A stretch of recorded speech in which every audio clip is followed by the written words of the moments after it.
femme ou jeune fille, il faut éviter ce qu'on appelle le sous-vêtement string.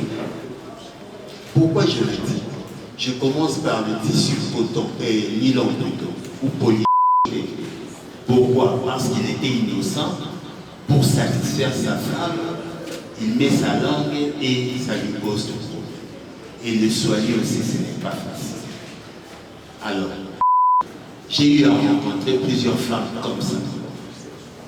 Malgré que je sais que les mamans ne diront pas le contraire, une femme, quand elle s'amène chez un gynécologue, elle fait en sorte qu'elle a la propre.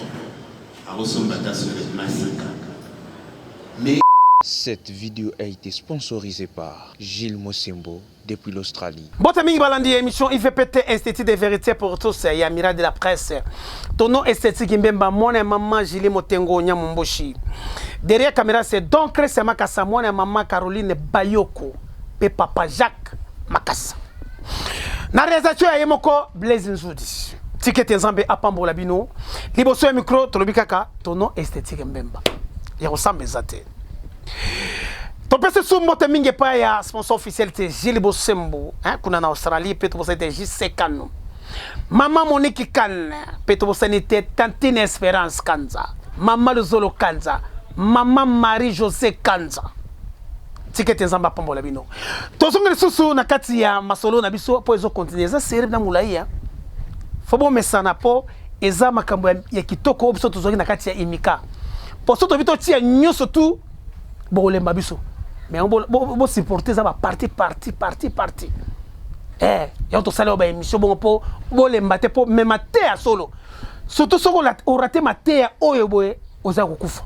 Lero ki yango partager yango. Po biso to zoki ofele, bino pe mo pesa ofele. Merci beaucoup bon s'abonner massivement na kati ya Tono Esthétique TV. Bo partager. Mon ami Minata. Bo été bo partager. Pour maté on ebi oyo ki yango pesa pe bande ko no mususuna balanda yango. Merci beaucoup donc c'est Makassa lelo tozanalité ya docteur Bobby Tambwe.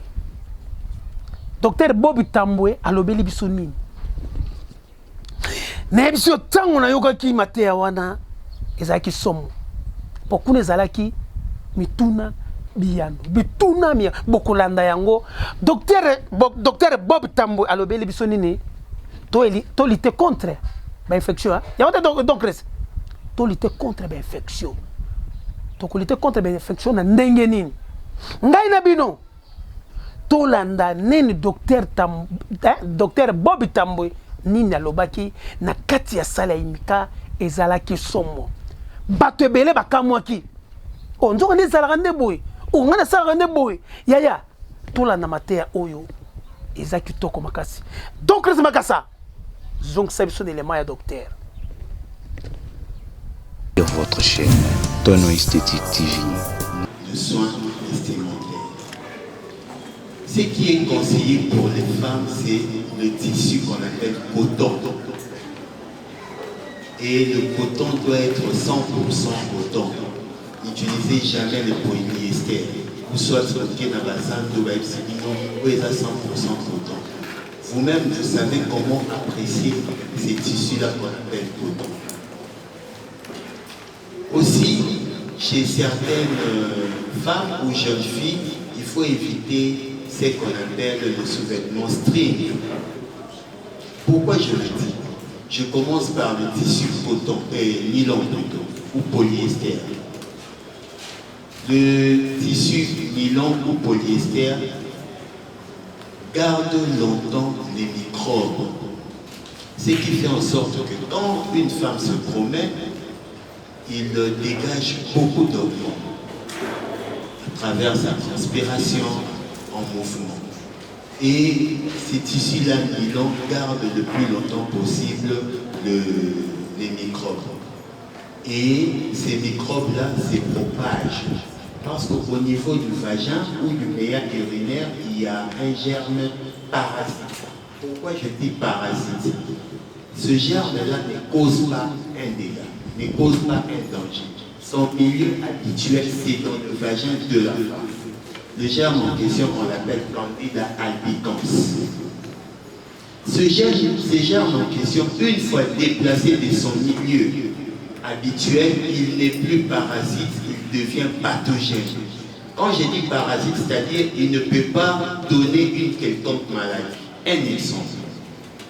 Pour nos papas qui aiment bien lécher les appareils génitaux de leur femme ou de leur partenaire, si la femme n'est pas propre ou elle est mal propre, ça constitue un danger permanent pour l'homme. Une fois que ces candidats albicans quittent le milieu vaginal pour se retrouver sur la langue de l'homme, il devient d'office pathogène. Et les conséquences sont énormes, je vous assure. Pourquoi? Parce qu'il était innocent. Pour satisfaire sa femme, il met sa langue et ça lui pose du problème. Et le soigner aussi, ce n'est pas facile. Alors, la femme, comme venait de dire maman, vous jouez un rôle très très important dans nos foyers. Vu qu'on est en train de parler du rapport sexuel ou de la vie du couple, la vie sexuelle, c'est toute une vie, comme je l'ai dit. Et c'est une fête pendant l'acte sexuel. Vous le savez bien, pendant la fête, il y a 3 choses à respecter. On mange, on boit et on danse. Et pendant l'acte sexuel, si la femme est mal propre, ça ne donne même pas envie de continuer. Gynécologue de formation que je suis, j'ai eu à rencontrer plusieurs femmes comme ça. Malgré que je sais que les mamans ne diront pas le contraire, une femme, quand elle s'amène chez un gynécologue, elle fait en sorte que à la propre, à ressombata sur le massacre. Mais quand vous êtes malade, même si vous payez votre sous-vêtement qui soit neuf, ça pose toujours du problème. Alors, ce problème, c'est lequel? Une femme qui s'amène avec une infection urogénitale. Pourquoi on parle d'urogénitale? Parce que chez la femme, c'est tout un dispositif. On ne voit pas seulement le vagin, ou qui est l'appareil génital, on voit aussi le système urinaire. Parce que le meilleur urinaire où la femme pisse se trouve toujours dans cette circonférence. Quand la femme s'amène à la consultation, une fois infectée, il y a l'odeur du village. Parce que le vagin en soi ne sent pas mauvais. Le vagin ne sent pas mauvais. C'est la transpiration de femme ou le manque de cette propriété qui nous amène à cette odeur qui indispose au fait de partir. Imaginez-vous comment ça fait. Et comment voulez-vous que votre partenaire atteigne la Kaomingi après se retrouver pendant 5 minutes dans cette atmosphère? Quand une femme bloque la queue du ventre, là où il part, il vient. Voilà. La femme, quand vous lavez vos sous-vêtements, sauf que vous avez vos sous-vêtements, vous trempez à moi d'abord.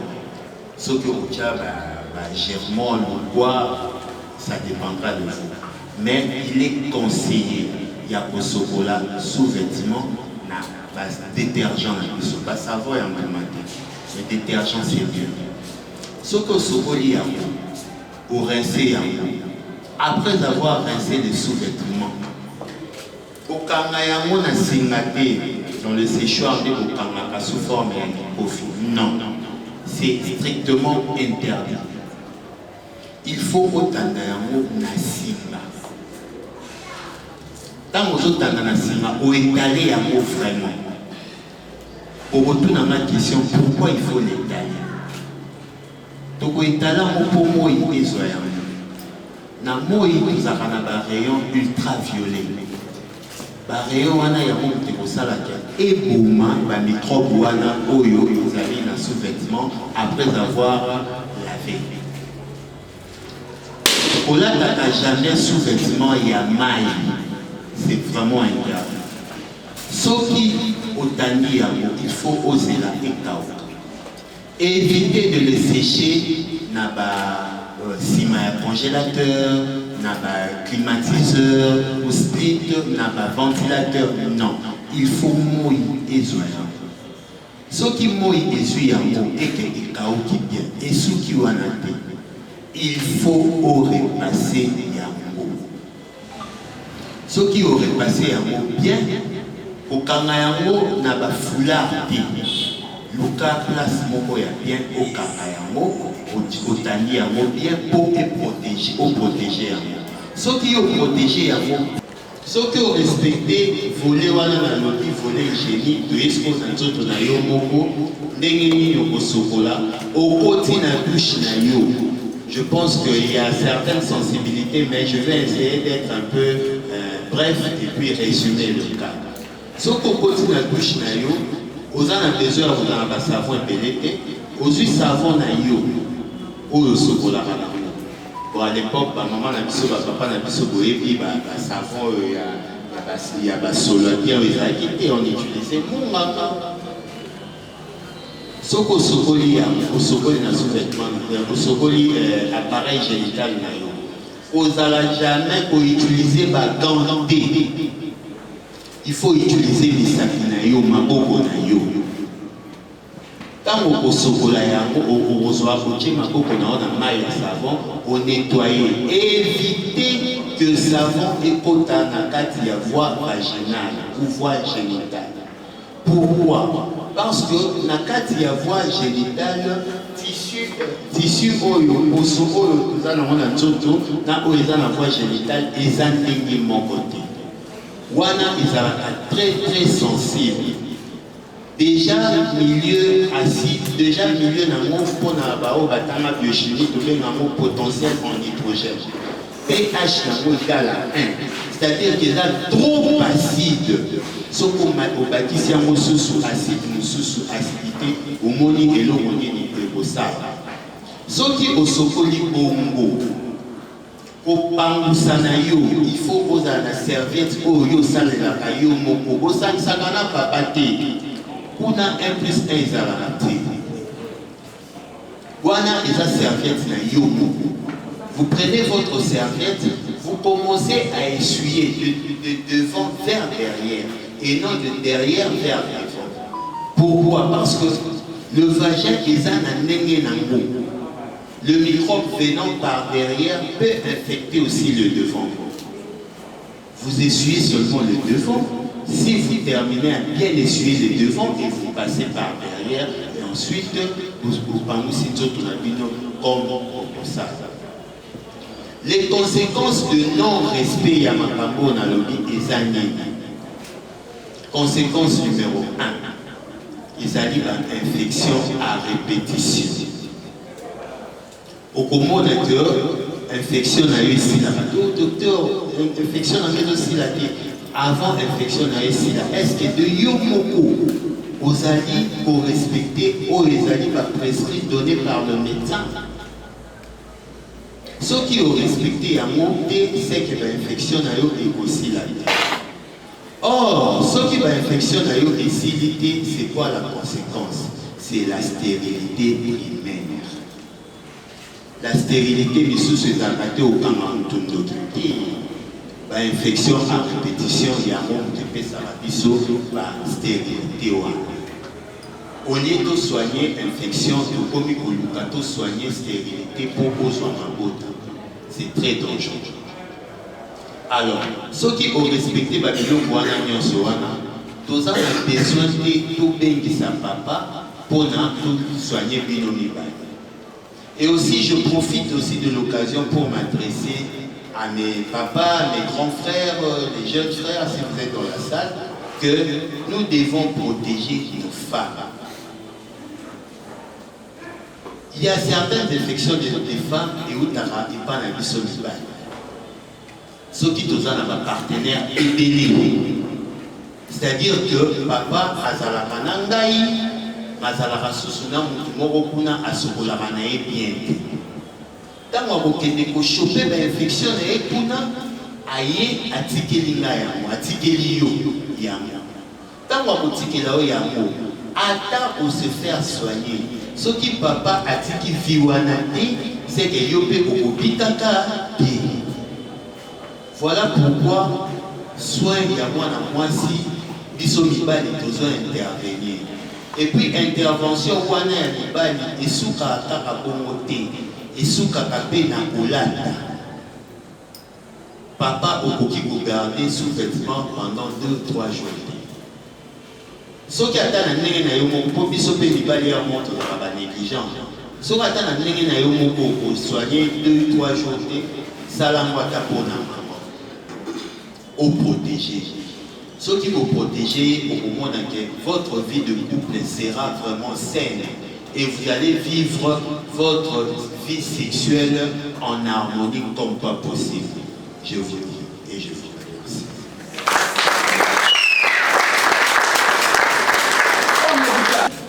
J'espère que la leçon a été assimilée. Nous allons passer maintenant aux questions-réponses. Normalement, vous avez des questions à poser. Le docteur est là, il est disposé à vous répondre. On commence par qui?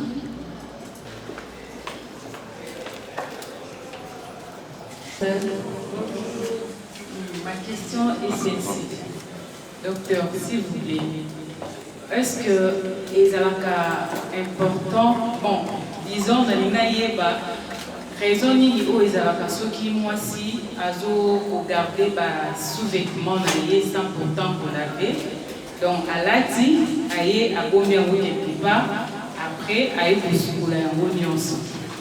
Et deuxième question, ils ont dit que pendant le moment où vous êtes slip est-ce que c'est nécessaire, il faut autant de slip na singa soit au koki ko slip wana otandi yango na kati ya chambre na yo mais na place moko koza approprié ou otanda yango kuna. Est-ce qu'il y a aussi des inconvénients sur ko otanda yango na kati ya chambre ou soit na libanda?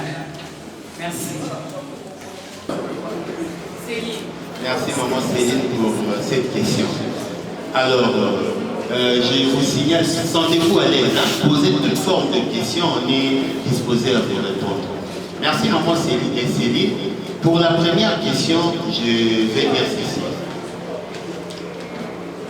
J'ai souligné dans mon exposé que Binobasi Kozakanaba, hormone ébélée. Hormone wana mususu, il y a chez d'autres femmes, Bamouyaka déjà sans pour autant à passer dans l'acte ou à la excité. Alors, ce qui déjà ont mouillé et que sous-vêtement wana et bombi la sécrétion na wana. Dans le combien au-delà de 24 heures, ils ont sous bien été pour yomo parce que sous-vêtement est un tissu.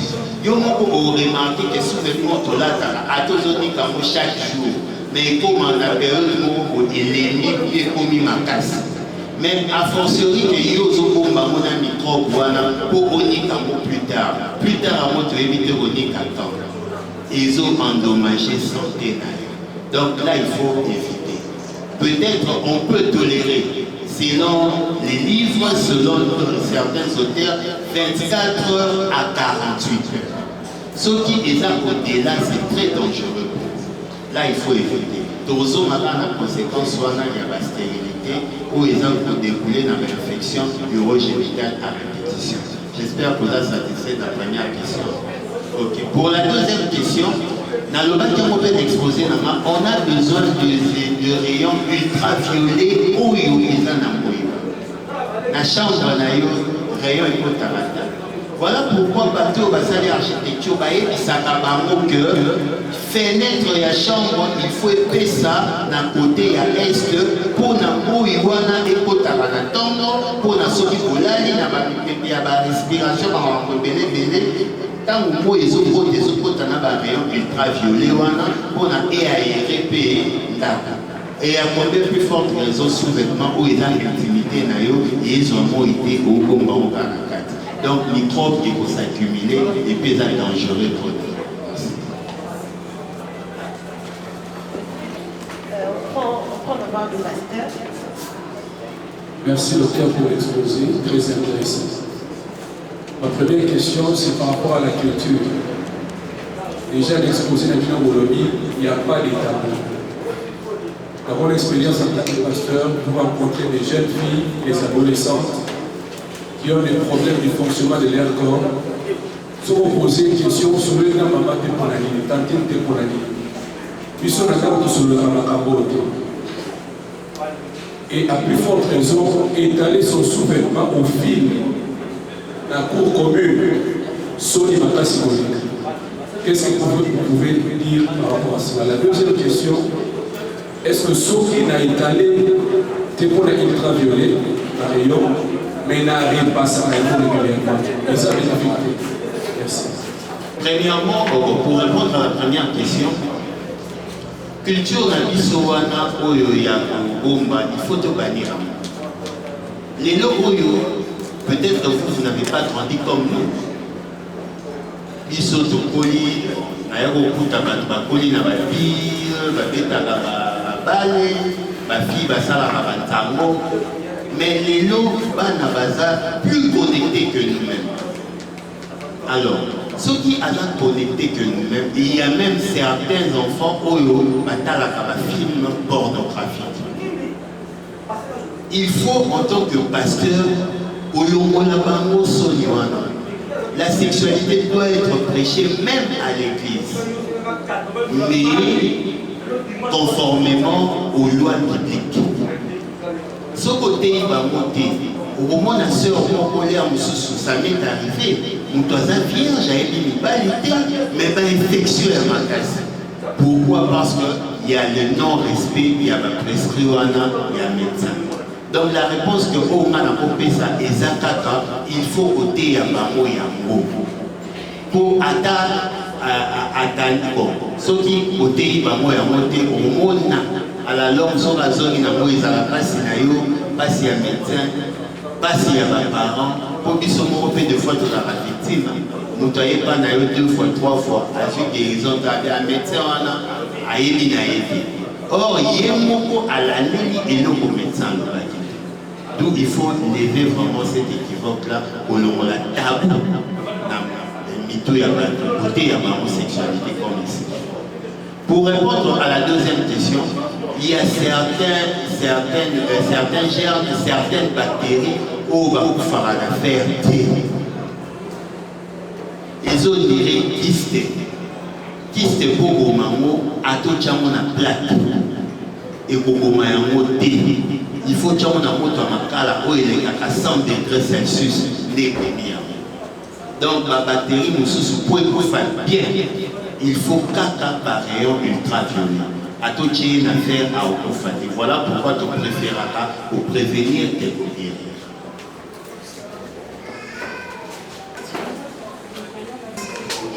Moi, docteur, question à mes amis. Pour le pays, tant que toujours sur la vagette, pour le savon, tu niki libanda, et puis la catitotia savon. Tant que biso pe tokola ki, ba maman ba yebisa ki biso soko zo sokola. Côté à Moussapi, la Katia Vagé, il y a un autre salak. Mais il y a quelques temps, la belle qui n'a pas d'infection, la qui n'a pas d'hôpital, n'a pas de traitement.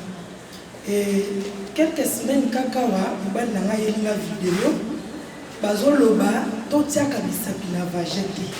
Ils ont posé biso ba infection. La commission pour l'équation a évité. Natia Moussapi, ton Natia Moussapi. Na sokola kaka libanda. Au moment pour cette question, il y a une nuance. Balobi dans la vidéo que tu as c'est par précaution. Pourquoi? Ce qui balobi dans vulgairement il y a un bon qui pose l'attention, il y a un abusé. Vous comprenez? Balobi kocha musabité pourquoi pour bayebite ndenge nini bozwakaso ya misapi wana musapi uti ocha na litoi oyo ocha na kaji. Pendant que chez certaines femmes azo sokola à se moucher ba morve wana ba mitis wana asokoli maboko bien te asokoli vagin. Ça revient au même. Au moment où on a quelque part exposé dans la cuisine, il faut essuyer. Parce que ce qu'on essuie des derrière vers le devant, peut-être au niveau anal, au niveau rectal, ils allaient à Moussous dans la matière fétale, tant que y a un vagin, et comme ils sont dangereux pour nous. Ce qu'on doit avoir soin corporel, très bien. On y a très bien. Je ne vois pas pourquoi on va interdire au tcha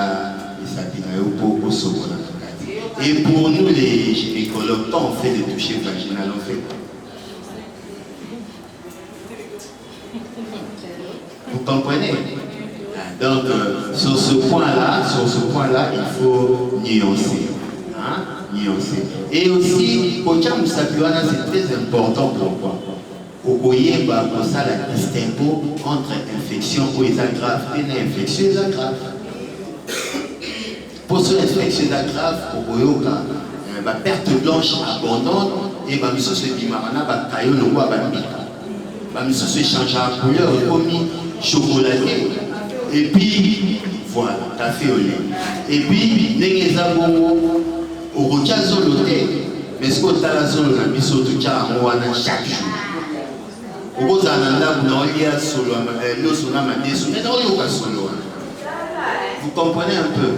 D'où j'ai répondu à la question Kocha Moussapi, ça a des préalables. Ça va? Merci docteur. Vous éducatrice. Vous tournez dans les années par rapport à la maman de ton message dans la manzaka. Problème les années à manzaka. Tu vas voir la vérité. Vous fandez ou maintenant le corps a posé la scène.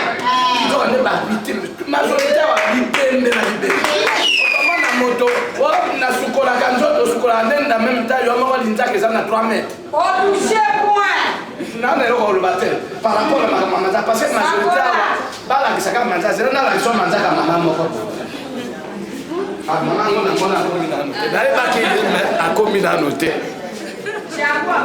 Mais je vois il y a la similé dans ma maman. Je suis là pour une invitation qu'on a besoin artiste genré. Okay. Merci beaucoup l'artiste pour votre question. Vous remarquerez que tous les point ils allaient propreté. Propreté, il y a manzaka na yo, il y a mon mutu erosala ke kuna ezalako. Vernis, na évité mutu moko akoyebisa ma matière ne basalela vernis oyo mingi toyebi. Ba plaquage ko bosalaka wana.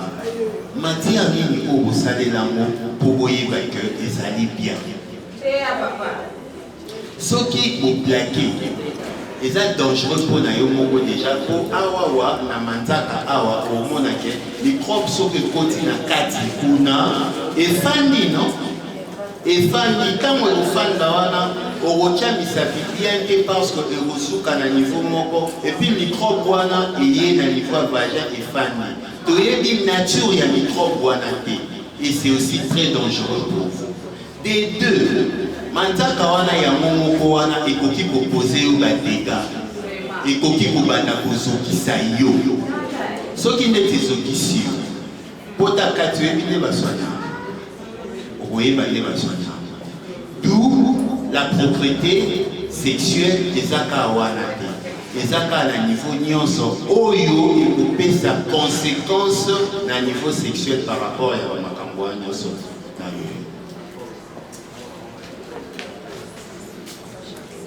J'ai une voix épée, j'ai la toux. Question à la docteur. Utilisation, il y a gants dans nos parties intimes. Est-ce qu'ils ont pratiquement approprié ou bien été? Et puis, utilisation, il y a savon moussant. Est-ce qu'ils ont bien les appuyé? Merci. Et qui c'est qui? Au salle de la gant. Na sengela na ebisaki bino il faut kosalela misapi na bino. Misapi na bino wana soki osoigner yango bien okomona ke danger ozala te. Pourquoi tozokoya bato? Nasi Ototanga, microbiologie, Louis Pasteur et la génération spontanée. Dans Louis Pasteur et la génération spontanée, tous en contact permanent avec les microbes. Vous remarquez que yo tamboli ni kinzoto bien, mo tamboli boy so bozu papier mouchoir ou penser longi, et ça na moi tache noire. Mais na tout ti muté na ti makala te pourquoi tache noire? C'est-à-dire que tous en milieu moko oyo microbes ezo circuler, poussière ezo circuler. Si ko yo kanwana, qu'est-ce qui prouve que kanwana ezalaki vraiment bien stérilisé ou bien ezalaki na milieu moko boy ou ezalaki vraiment sain? Voilà pourquoi par prévention, Tolobakato utiliser Misabina Biso, Oyo Mokozo contrôler bien que Oyo utilisé par quand Oyo, l'air sous Omi ou éviter d'engager au salut. Deuxième question, la médecine nous a proposé un bain intime. Bain intime, pourquoi tu préconises tout ça n'a pas cas de force majeure pour n'avoir déjà une infection et colimacasse parce que ce sont des solutions. Mais bah utiliser un bain intime pour utiliser qui vous a recommandé de commencer toujours à utiliser le dermobactère? Bah utiliser un mot sur avis médical. C'est le médecin qui va apprécier votre cas, yenda otinda bino ou utiliser ni nuan et puis bah ça là pour un temps. So ça un temps médecin comme Elio et puis so aussi si traitement au besoin pour un contrôle. So pour un contrôle un bon gynécologue a voyé des ça arrêtez d'abord avec ça et puis évoluons mais à Pessio bah tactique à Pessio bah mesure yo observer ou respecter pour na au quoi y a sur na bokono. Je m'appelle Maman Petronelle Moutoumbo. Ngai question na ngezabo ya ba slip. Slip nylon na string. Docteur alobi tola taka nylon te, tola tape ba string te et effecta biso facilement. Mais mingi na mona ka nylon ezalaka ebele par rapport na basi. Mais coton ezalaka mingi pour la mibali. Coton ezala na marché pour la mibali binde. Mais nylon ezala na marché belé pour la biso basi. Yango ngala tuni docteur. Comme basala ka nylon, peut-être ezala lolenge moko boye, o ba ko pesa biso ndenga ko utiliser ngo. Po neti ngala ko koloba. Mobile ngali ngala ta string so na lena mbintu. Eza nylon. Sikoyo yango na lobi peut-être ezala lolenge ya ko salela ngo. Biso toyebaka te po ezebele na marché. Deuxième question na ngeza boye, ndenge balobi ko chokola nzoto. Eza na ba serviette mo boye bateka na pharmacie. Babenga ngo serviette stérile. Mutu muso mona akoti maboko te, azwi kaka yango akoti si. Pendant la journée afandi kaka, alobi mama, soko longo la poko ke fete, mais papa ko bien. Dans tout ça, yo lobi to ça la kama boko ba pratique ezebele papa. Alors to sengi yo osunga biso et puis ndemo lobi ka ba papa pe bazo boma biso mingi ben fait ele.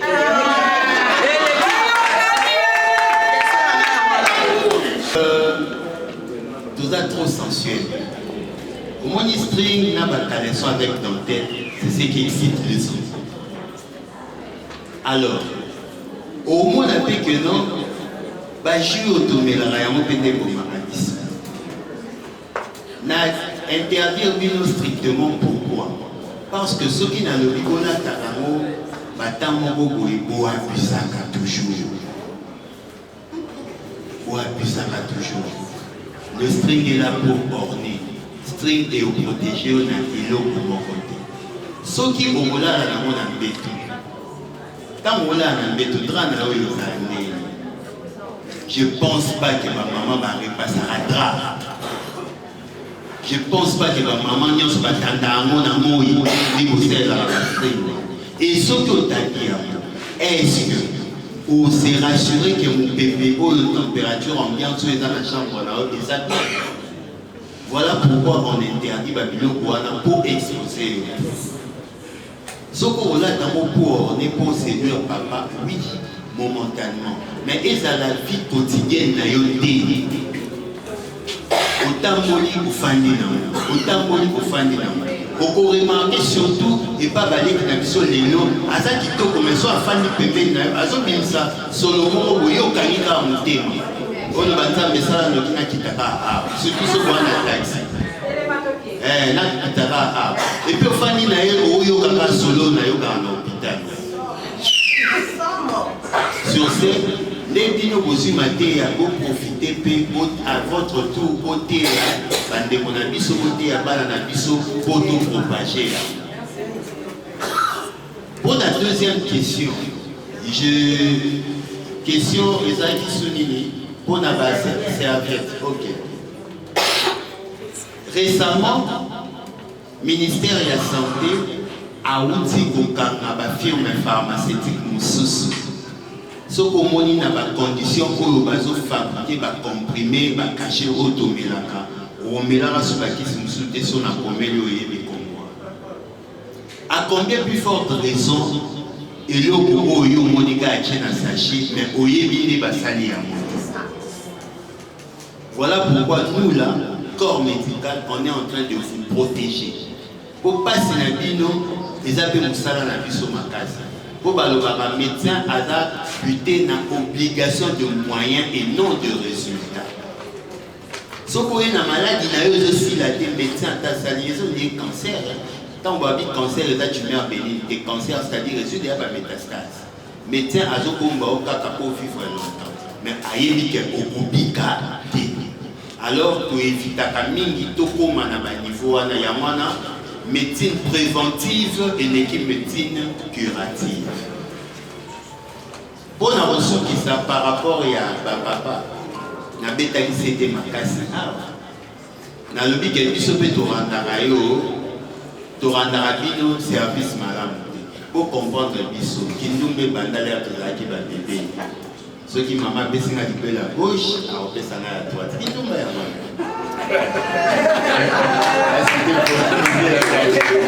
Alors, papa Tamazo Kende, conseil est donné, et puis on n'encourage pas cette pratique. C'était pour amuser la galerie. On n'encourage pas cette pratique, c'est seulement pour vous protéger aussi. Merci. Bon, ma question est élevée. Mécanisme intervenant peut passer. Tout ça, on est bandé. Ce que vous dites, c'est donc 4 docteurs. Parce que ça qui vraiment 8h30, 10h, mais tu vas avoir retard.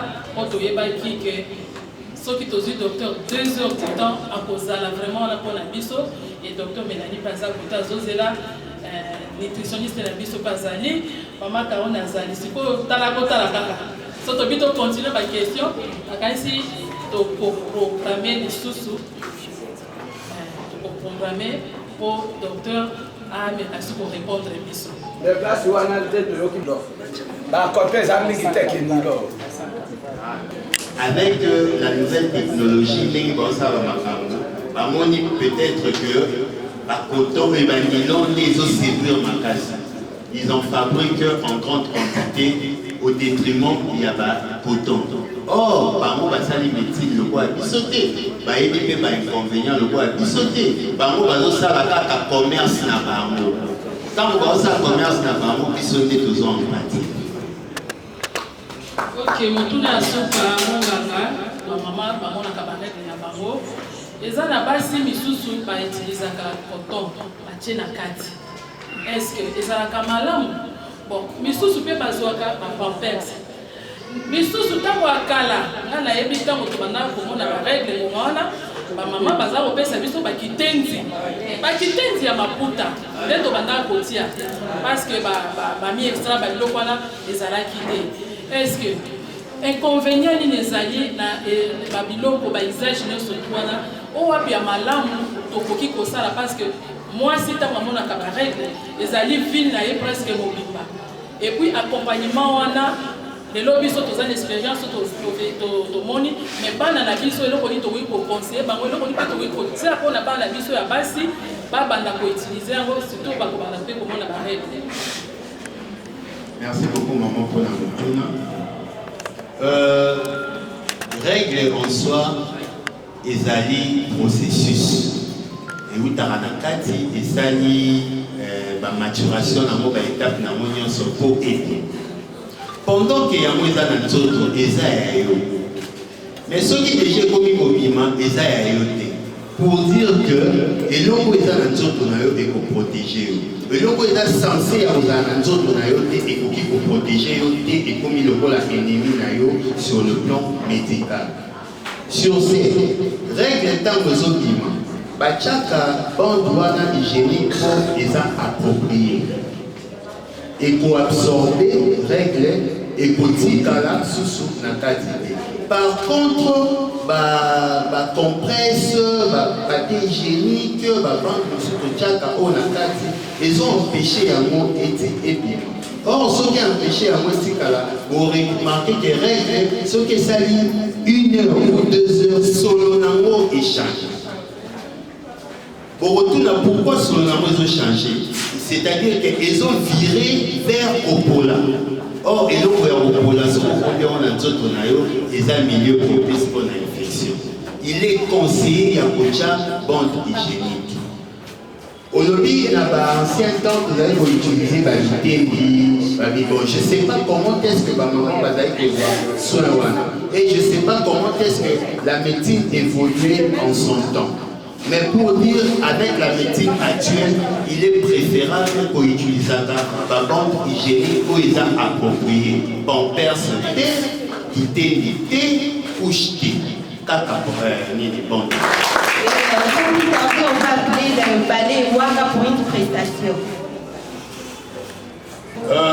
Ce qu'on a dit sous-vêtement, l'appareil génital est directement en contact avec le quoi? Comment on appelle ça? Avec de l'air. Dans l'obélie génération spontanée à l'île Pasteur Awa. Au Kansate, ce combien on a sèché, un bébé qui parle à la trajectoire. Un bébé qui peut t'abouiller, qui n'a pas de réunion. Sur le but qu'il y a là, dans la sous-vêtement, combien on a jeans. Jeans soit un tissu approprié et pour en contact dans l'appareil vaginal. Et puis, la mienne a ça veut dire au mon corps. Ma maman, oh, va soubara na baba.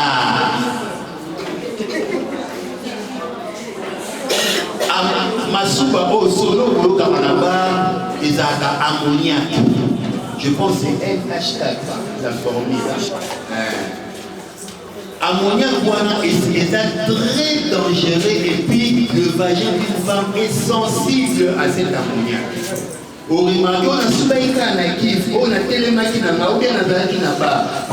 Solo wana kaka et coquille coupé sans infection. Juste pour la propagation de l'air, c'est très important. Merci.